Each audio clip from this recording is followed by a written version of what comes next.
Joining me now is Congresswoman Stacey Plaskett. She was an impeachment manager for Donald Trump's second impeachment, serves on several House committees, including Ways and Means, Oversight, and the Government Reform and Agriculture Committee. Representative Plaskett, good to see you as always. Thank you for being with us. I don't know that we've had a week like this last week in which we have learned so much about the things that led up to January 6th, the remarkable efforts that underpinned that effort to undermine democracy. Having been as close to it as you were as an impeachment manager, this new evidence, I imagine you suspected some of it, but knowing it is something else.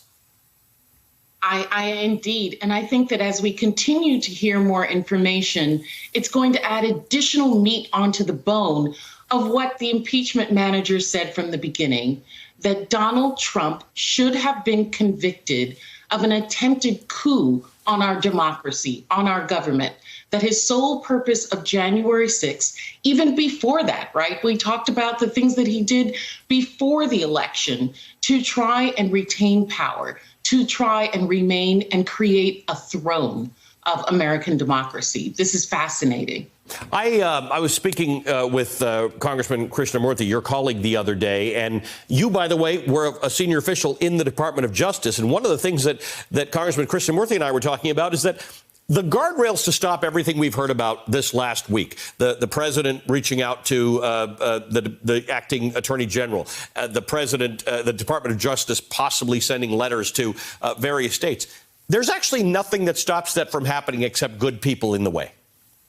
Exactly. And that includes political appointees, as well as what we called, when I was a political appointee, we were the Christmas help, right? And the people who were there, those career individuals who are willing to put their reputation and their livelihood on the line and saying no at various points. And without that, I think that we would be in a very different place and having a very different discussion right now. We'd be talking about a totalitarian government in which we're in. How do you make that clear to people? Because things are so partisan and so polarized that there are people who are otherwise reasonable who believe Donald Trump's view that the whole term was a witch hunt, the impeachments were a witch hunt, let it go, it's over, he's been penalized, he got impeached. And yet, you could, in theory, impeach him again. Joyce Vance was making the point that there are probably 4 criminal prosecutions to be had just based on the information we've had in the last few weeks.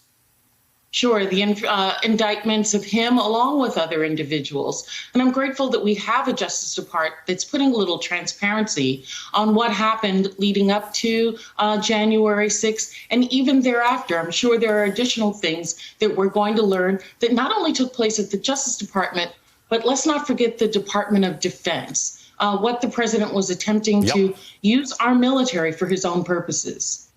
I want to ask you about voting rights. The Attorney General has spoken out saying Congress has got to do something about this. We do think that there is some kind of a deal that's being worked out that might at least have the support of 50 Democrats, Manchin and Sinema, maybe or maybe not any Republicans. There's criticism from the progressive wing of the Democratic Party that watering down voting rights is not something that they will go for. In the same way that the Voting Rights Acts were taken care of in the 1960s, where Lyndon B. Johnson and others recognized that there were some voting rights provisions that they could take care in the first instance, and our President Johnson then utilizing other actions, Bloody Sunday and others, to have the moral authority to push through on the others. So much of that would not be done, not just with negotiations of Congress, but Americans who are out on the streets, peacefully protesting and demanding from their members of Congress that certain things are done. We are the tip of the spear in Congress doing the work to ensure that the framework and the legality is there through legislation.